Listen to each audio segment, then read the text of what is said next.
ay hatulan ng kamatayan. Ibig ba ninyong palayain ko ang hari ng mga Hudyo?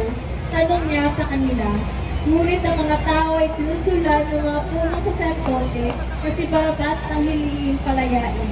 Kung gayon, ano ang gagawin ko sa tao ko na tinatawag yung hari ng mga Hudyo? Ipako sa krus, sigaw ng mga tao. Bakit? Ano ba ang kasalanan niya? Ano si Plato? Ngunit lalo pang susigaw ang mga tao. Ipako siya sa krus. Sa paghahakot ni Pilato ng pagbigyan ng mga tao, sinalaya niya si Barabas. Si Jesus ang kanyang pinahagupit at ibinigay sa kanila upang ipako sa krus.